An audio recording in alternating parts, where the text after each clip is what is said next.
Well, listeners, very pleased to bring on Geoffrey Miller. You might know his name. He's actually quite a frequent commentator in media. Amongst many things, he's a geopolitical analyst for the Democracy Project.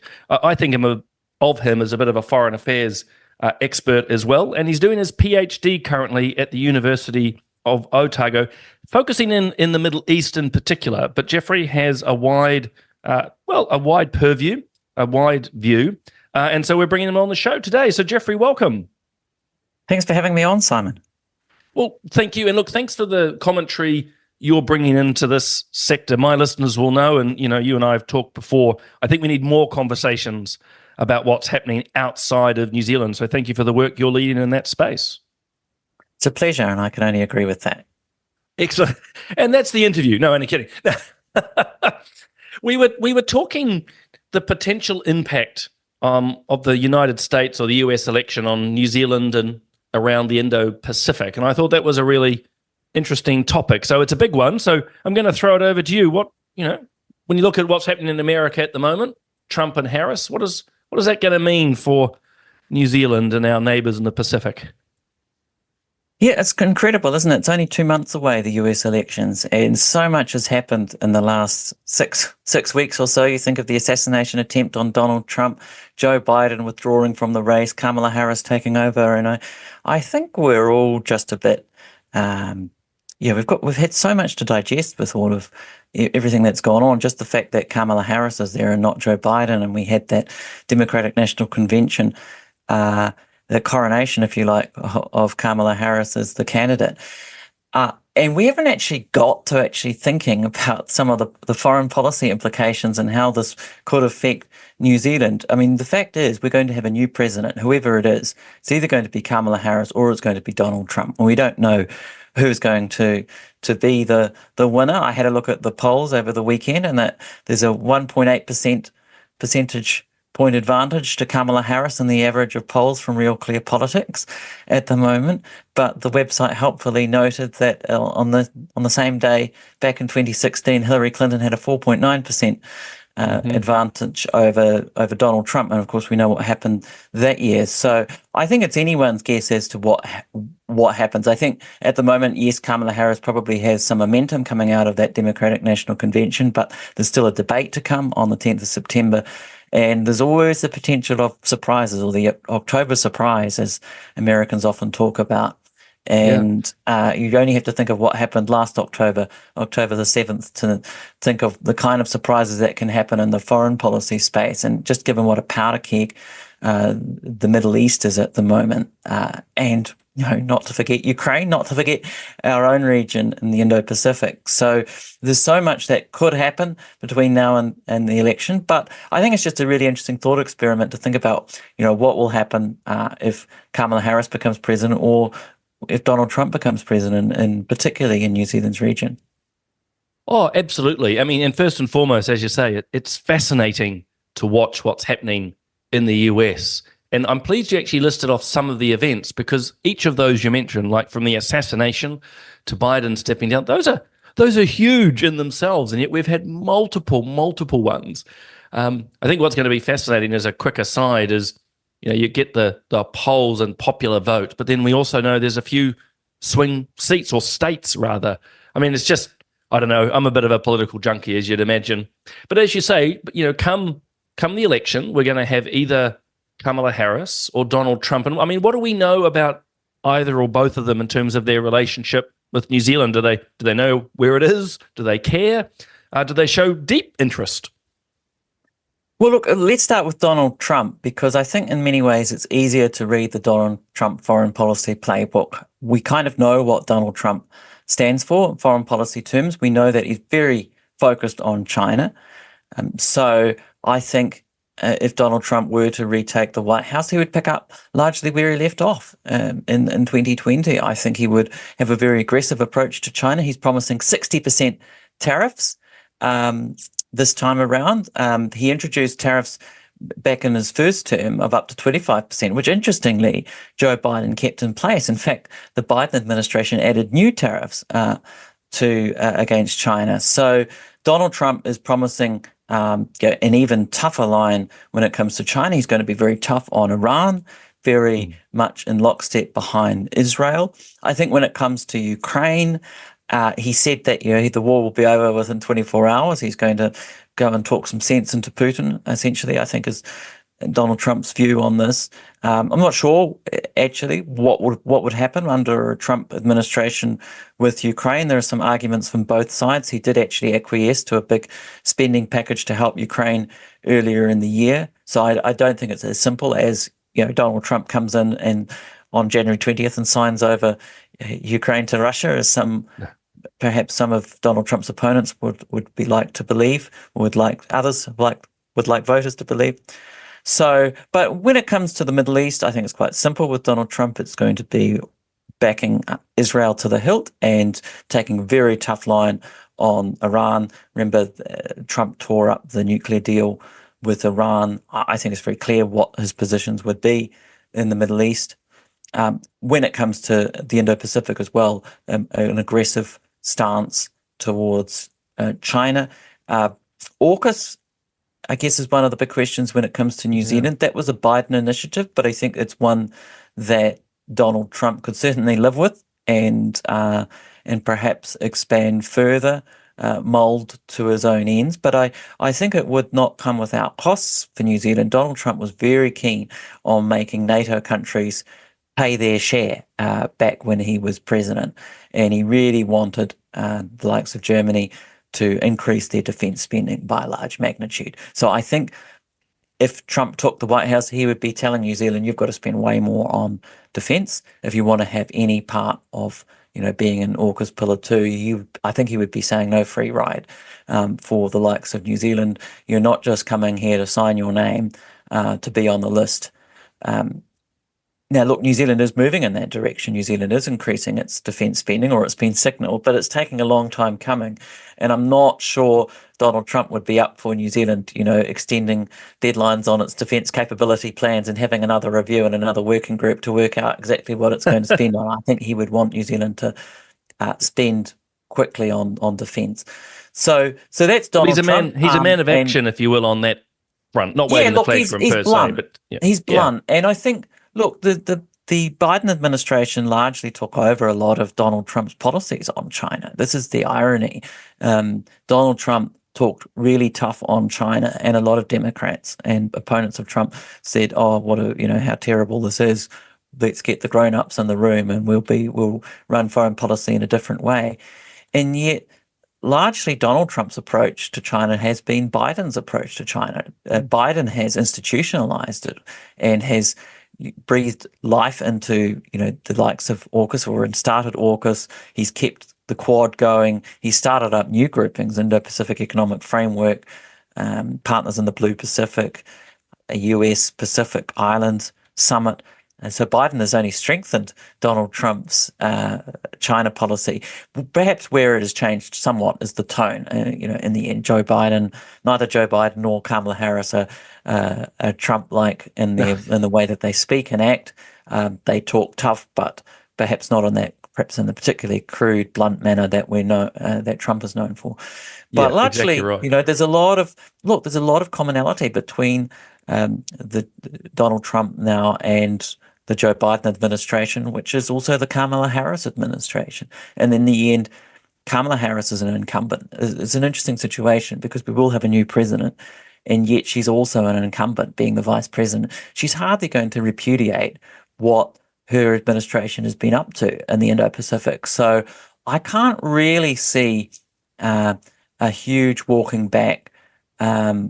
Whoever becomes the president, whether it's Donald Trump, whether it's Kamala Harris, I think a lot of the policy towards the Indo-Pacific will continue. But there may be slightly different focuses. I mean, when it comes to the Pacific and emphasizing climate change, I can't really see Donald Trump going around and saying, we need to do lots more to help the Pacific countries and help them combat rising sea levels and climate change. I don't think that's Donald Trump's strategy. I think he would just go and talk tough to China. So he might just cut to the chase because, in a sense, when it comes to the Biden administration, they like to sort of couch things and sort of in these terms saying, oh, it's all about climate change. That's why the US is being invested in the Pacific. Well, look, we know that's not why the US is being involved. I mean, it's great if Pacific countries get some help with rising sea levels and help them combat the effects of climate change, because it is affecting the Pacific. But that's not why the US is getting involved, or Australia and New Zealand, really seriously. It's all about China and the fact that China, is taking quite an assertive approach to New Zealand's region in the Pacific. And so that's why the US and Australia, UK, New Zealand, others are becoming very interested in the Pacific. And you saw that at the Pacific Islands Forum. I was going to say exactly. Well, China, if we're reading the reports correctly, has or is trying to strong arm the Pacific Island Forum to remove its communique at the end, because it talks about Taiwan. So yeah, there's a real geopolitical tension. Absolutely. And look, we can't be blind to this. I think New Zealanders do need to really think about this when it comes to the debate. China is New Zealand's biggest trading partner by far. $38 billion worth of two-way trade, 20 billion New Zealand dollars in exports go to China every year. So, New Zealand doesn't have necessarily a free hand. Yes, New Zealand can sign up to whatever it wants, but it has to expect some level of repercussions. And if New Zealand does go in and signs up to AUKUS, I think that will be the point that China really responds to New Zealand.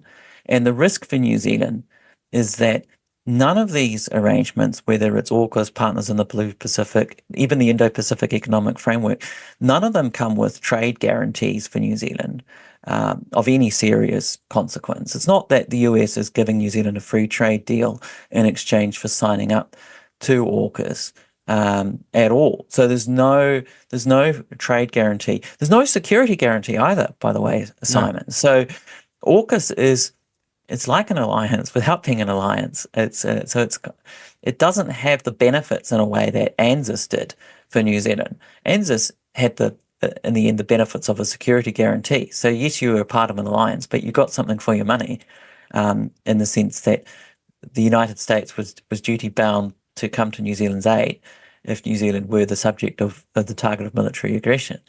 And I think that's really important for people to understand. That's really important. It's a very important distinction. AUKUS comes with the feels, in a sense, that you feel that you're all working together and there's great solidarity. You're working with Australia, the UK, US, and these old partners, or like-minded partners, as they're often being called nowadays. But it doesn't come with a security guarantee. And I think if New Zealand is going to go down this route, and look, I'm a noted skeptic on these things. I like the independent foreign policy. I like the fact New Zealand sort of can get on with everyone. But look, if New Zealand is going to go down this more hawkish path, I think New Zealand needs to stand up for itself a bit more and ask for something for its money, and talk tough a bit to the likes of the United States and say, look, if you want us in this, you're going to have to give us something in exchange, because New Zealand is exposing itself to enormous geopolitical risk if it gets involved with the likes of AUKUS. So, yeah, well, I don't think this is unprecedented, because I think if you look at Christopher Luxon, he talks a lot now about security and trade being intertwined.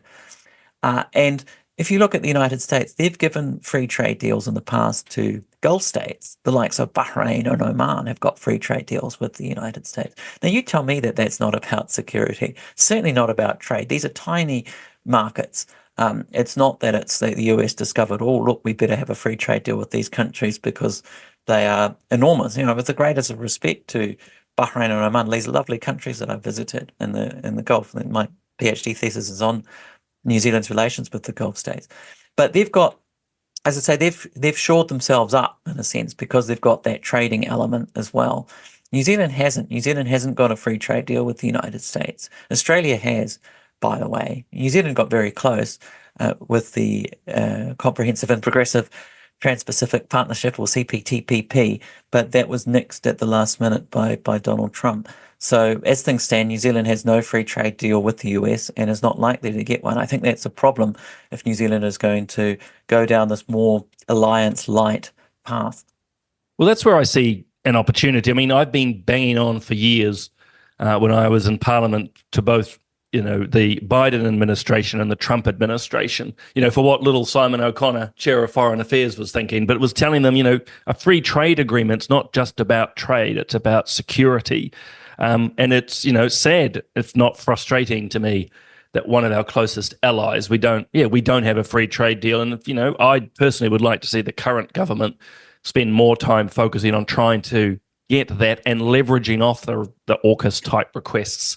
I agree. And I think New Zealand at some point might need to have a rethink. If it gets to the point where New Zealand is ready to sign up to AUKUS Pillar 2 and there is no trade component of that forthcoming, then New Zealand might have to say to the US, look, perhaps we agree to disagree on this point. And New Zealand perhaps is going to have to rethink its positioning on this. And where does it get New Zealand? If it just gets New Zealand a whole lot of geopolitical risk, if it gets China coming down on New Zealand like a ton of bricks with the $20 billion worth of trade, I mean, that would put New Zealand into a world of hurt, a deep recession.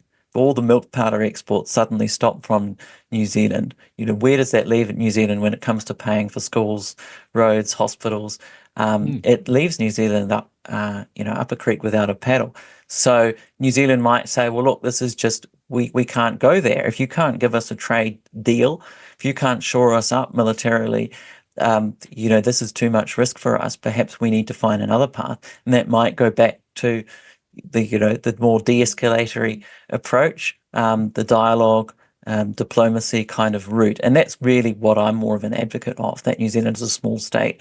Is even from the US perspective, New Zealand is actually better off not just signing up to these big alliances or alliance-like formations. New Zealand is actually in a good position to play the middleman, if you like, to keep the dialogue open, the channels of communication open. New Zealand has good relations with China, good relations with the US, good relations with all these great powers, and New Zealand can be a little go-between when things get quite heated to stop conflict breaking out and to try and resolve some of the differences that these countries have a bit more amicably. I think New Zealand can probably do more to contribute down that route, but I admit that I'm perhaps becoming more of a minority voice in that camp, because overall there does seem to be a real bipartisan move in New Zealand, whether it's Labour under Andrew Little in particular as the previous Minister of Defence, and Chris Hipkins, or Christopher Luxon now, Winston Peters. They do seem to be wanting to take New Zealand down more the path of being closer with that Western bloc and the US in the end. As someone, I'm someone who leans more in that direction, but actually I'm in full agreement with you though that New Zealand's got to get benefits from it. It's long and short. When you've got a major trading partner like China, if we're going to annoy them intentionally, which will be how it's perceived if we sign up to the likes of AUKUS, then we'd expect a lot more to come from it. So I mean, just jumping in, because obviously we've touched quite well, obviously in the general terms we've talked on Trump. What do we know of Kamala Harris and her views of the Indo-Pacific? You've hinted a little bit, obviously she's Biden aligned, but has she travelled down here and all of this sort of stuff? Look, she's made 17 trips abroad since she became vice president. Before that, she was a junior senator and, of course, a prosecutor, we know, in California. Her foreign policy experience is limited to a degree, so I think she's going to be quite reliant on advisors. I mean, Joe Biden, by contrast, spent 50 years in the Senate, was the chair of the Senate Foreign Relations Committee. He knew everything about foreign policy, that as far as the things he was interested in. But Kamala Harris, she has an advisor called Philip Gordon, who seems to be in line to be her national security advisor. He's more of an Atlanticist at heart. He speaks French, Italian, German, and he wrote his thesis on his PhD on French defense policy. He became a bit more interested in the Middle East later on in life, but he's seen as a pragmatist in that he doesn't want the US to get involved in regime change. He wrote a book that was very critical of US foreign policy in the Middle East over the decades, saying that the US needs to just do less and just be a bit more humble about things and not think that it's always you're going to just win the day. And so, but he, as I say, at heart, he seems to be a pragmatist. He was in favor of bombing Syria after Bashar al-Assad used chemical weapons back in whenever it was, 2012, I think, or 2013. But he also said to his colleagues, Assad's going to stay in power here, and that seemed to raise the heckles of his counterparts who thought at that point that Assad was going to be toppled. So and he was right. He was right. So he's a pragmatist, which is a bit interesting because I think we're used in perhaps US foreign policy to them taking the position more that, the US is the greatest country in the world and what the US wants is something we need to aim for. I mean, I'm sort of drawing broad brushstrokes here, but he's less ideological, perhaps. He's going to be the key advisor, it seems. He's likely to be that national security advisor. In terms of a Secretary of State, possibly Kurt Campbell could be in line for that. He's Deputy Secretary of State, and he was here in New Zealand just late last week. He's been very much the architect of Joe Biden's policies towards the Indo-Pacific. So it could well be. So in a sense, it sounds like she's going to lean more heavily on these advisors and their direction. But do you sort of feel then from what you've said that with the lead, God, I've forgotten his name, Johnson, was it? Is he going to lean more towards, as you say, the Atlantic and Europe than looking into the Indo-Pacific? Yeah, Philip Gordon. So he's known to be what they call an Atlanticist, so more Europe focused. He was, head of European affairs under Obama. It could well be that the US just decides to do less. I mean, look at what they're facing at the moment. Everything that's going on in the Indo-Pacific, that was their strategy when they came in 2020, was to focus on the Indo-Pacific. But, there's this saying, isn't there, the quotation from Mike Tyson, that everyone's got a plan until you get punched in the face. And the US got punched in the face in a big way in February 2022 when Russia invaded Ukraine. And then it got punched in the face again last October the 7th when Hamas attacked Israel and that brutal attack there. And so suddenly the US has found itself fighting three crises, broad crises in a sense. There's geopolitical competition in the Indo-Pacific, number one, competition with China. Number two, Russia and Ukraine. Number three, the Middle East. It's an enormous agenda.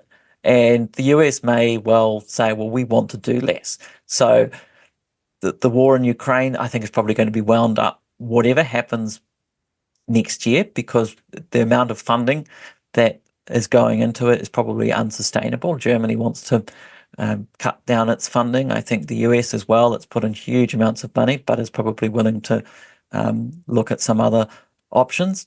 So maybe that gets wrapped up in the next 6 months, in the next year, maybe 6 to 12 months. The Middle East as well, I think the war will probably be over by the time that the next president enters the White House. I think there will be a ceasefire in place. I think things will look quite different.